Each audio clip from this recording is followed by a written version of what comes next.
Greetings. We are Team 55 and our project is 3D printing of variable durometer vibration isolators. Members of the team are Dylan Allen, Sean Brannan, Christopher Mastrangelo, Daniel Olea, David Simmons, and Maxim Gusev. Sponsors from Raytheon Technologies are Michael Futch and Jim Baccarat. Our UA mentors are Michael Nofziger and Mariam Baker. The problem with currently produced vibration isolators is that they have increased failure rates between the metal and rubber due to poor adhesion, causing shorter lifespan and more cost to replace frequently. Our goal is to create a process to be able to create a single piece vibration isolator using modified 3D printing technology. This will utilize mixtures of various different plastic filaments of different hardnesses to be able to create a continuously variable durometer isolator. An important concept to understand is the use of a durometer. Durometer is a measuring device and also a scale that is used to measure the hardness of plastics and rubbers. The scale ranges from the softest gummy bear to the hardest hard hat, but in our case, the range used will span between 60A and 80D. Some other useful information is the basics of 3D printing. 3D printing starts by taking a 3D model design in SolidWorks or any similar program and uploading it to a slicer to get the layers of the model and gets the G-code, which gives certain commands to different aspects of the print. It is then taken from the slicer and uploaded to a 3D printer where the printer reads the code and prints the model layer by layer. Another important concept is the difference between the direct drive extruder and the Bowden extruder.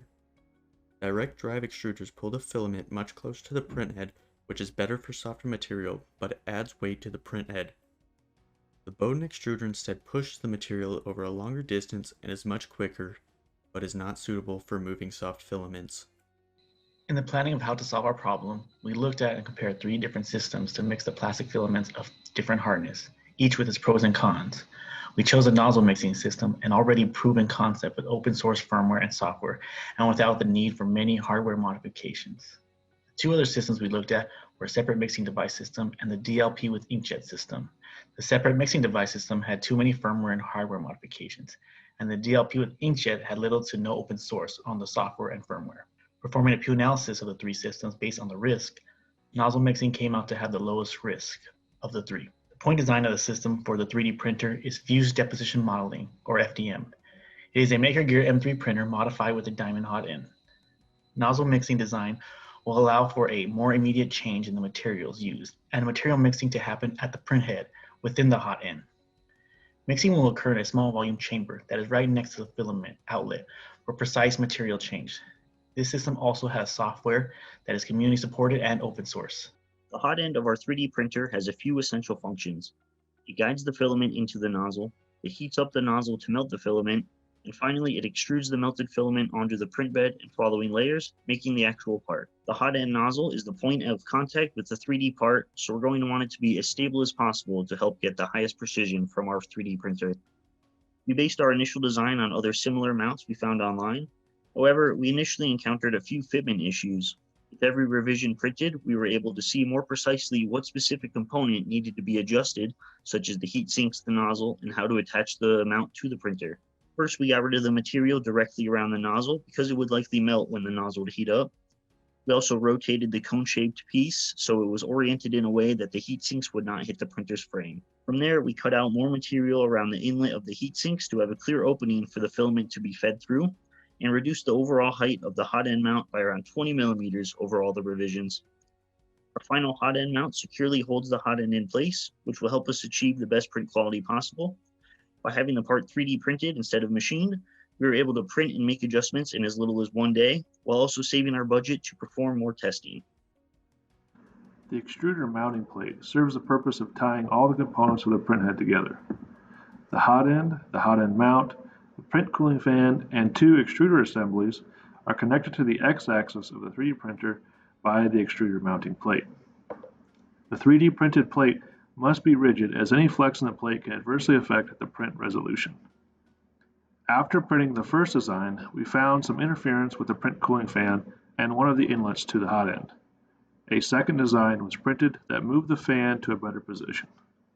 No interference was found with the second design, but we decided it was important to move the hot end up closer to the extruders to minimize binding and buckling from pushing soft filaments.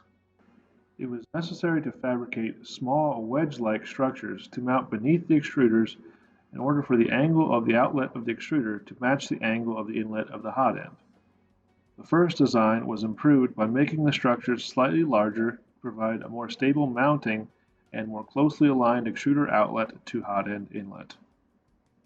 Originally, this printer's electronic control unit could only support up to 5 stepper motors, 3 for coordinate positioning and 2 for materials, so an upgraded ECU was necessary for our goal of mixing 3 to 5 materials.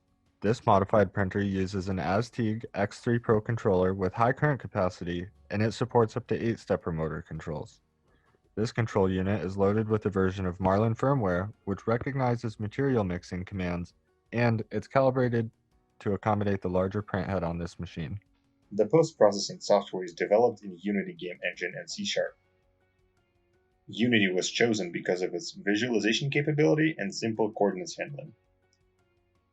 The post-processing functions are divided into several scripts and attached to different objects. This is done to make modifications and additions easier. There's an object that is responsible for G-code input and output, and an object responsible for visualizing G-code. There are a few other objects that have single scripts attached to them. File IO stands for the input-output, and it is responsible for reading and writing G-code files. Commands are then parsed into coordinates and parameters associated with them. Hardness is stored as a part of the parameters. The post-processor first reads the specified G-code file, then parses it, gets hardness values based on the predefined C# function, and outputs the modified G-code file. Before generating the output, the post-processor uses Line Renderer in Unity to visualize the G-code.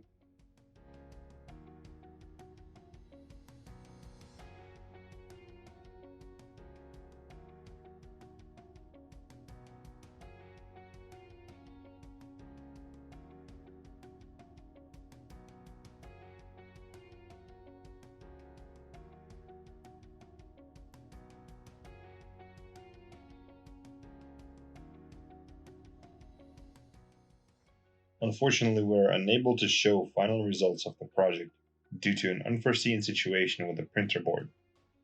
One of the 2 boards we had was burnt out, and another one had connectors that did not match the wire harnesses. We had to order a new board, thus delaying the project. Currently, we have the board, but it needs some configuration to be able to operate the printer properly.